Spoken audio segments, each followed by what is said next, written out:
Nitish cabinet के एक और मंत्री ने एक बार फिर से विवादित बयान दे दिया है। सुरेंद्र यादव ने कहा है कि बीजेपी चुनाव के मद्देनजर सेना पर फिर से हमला करवाएगी और दूसरे देश पर भी। हमारे साथ नीरज सिंह है, जेडीयू के प्रवक्ता, बात करने के लिए। नीरज जी, क्या बीजेपी ऐसा करती है? देखिए, सेना के इस्तेमाल का जहाँ तक सवाल है, वो देश की राष्ट्रीय सुरक्षा की नीति है ना। ऐसा कोई दलीय आधार पर सेना का गठन नहीं हुआ है। और ऐसे बयान जो राष्ट्रीय सुरक्षा से जुड़े हुए हैं, जो हमारे सैनिकों के पुरुषार्थ से जुड़े हुए हैं, जो हमारे शहीद सैनिकों की जो हमारी विरासत रही है, ये निश्चित रूप से ये दुखद है।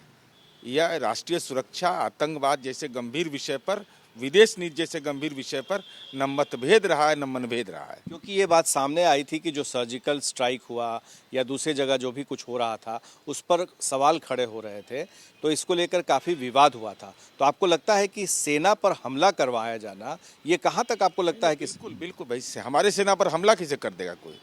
125 करोड़ का हिंदुस्तान है और उस हिंदुस्तान की जो सेना है वो इतना पुरुषार्थी है कि दुश्मन देश तो थर्राते हैं हमारे नाम से। इसलिए हमारी सेना पर कोई हमला कर दे और सेना का राजनीतिक इस्तेमाल कर दे इस देश के अंदर, कम से कम यह संभव नहीं है। पाकिस्तान नहीं है कि धर्म की बुनियाद पर सेना का गठन होता है, धर्म की बुनियाद पर दूसरी चीज़ों का गठन होता है। लेकिन आरजेडी के कोटा के जो मंत्री हैं वो तो सेना का इस्तेमाल करा रहे हैं, सेना की बातों का इस्तेमाल कर रहे हैं। इससे आप लोग को कितना नुकसान होगा? नहीं, देखिए, ये तो सार्वजनिक जीवन के मापदंड है और परंपरा इस देश की रही है। इस देश के अंदर में अटल जी ने, जो देश के सर्वमान्य नेता माने जाते थे, उन्होंने इंदिरा जी को दुर्गा कहा था जब बांग्लादेश विजय करके हम आए थे। तो हम तो उस परंपरा के वाहक हैं। तो परंपरा का भी आदमी को जानकारी रखना चाहिए और ऐसे सवालों पर टिप्पणी करने से हमेशा बचना चाहिए। आपको लग रहा है कि शिक्षा मंत्री ने विवादित बयान तो दिया ही था, ग्रंथ जो है रामचरितमानस, उसको कहा था कि ये नफरत फैलाने वाला ग्रंथ है, और अब ये बात, आपको लग रहा है कि ये मंत्री लोग कर क्या रहे हैं? हमको लगता है कि जो हमारे देश की स्वस्थ परंपरा है और बिहार ज्ञान की भूमि है, कम से कम उसको तो हमेशा दिमाग में रखिए। राजनीतिक ईर्ष्या की बुनियाद पर वैकल्पिक नीति तय नहीं होती है।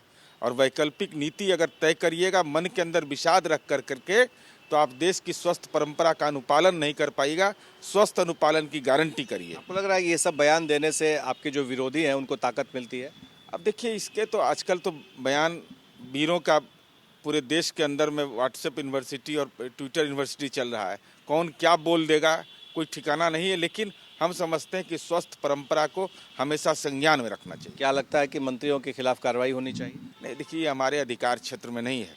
हमने कहा कि स्वस्थ परंपरा का संज्ञान रखना चाहिए, यही महत्वपूर्ण है जनता दल यू की समझ। आपने सुना जेडीयू के प्रवक्ता नीरज कुमार को। इस तरह की बात, इस तरह की भाषा बोलने से कितना नुकसान हो सकता है, पहले जानकारी हासिल कर ले और फिर संभल कर बोले। हमारे सहयोगी शैलेश के साथ प्रकाश कुमार, एबीपी न्यूज़, पटना।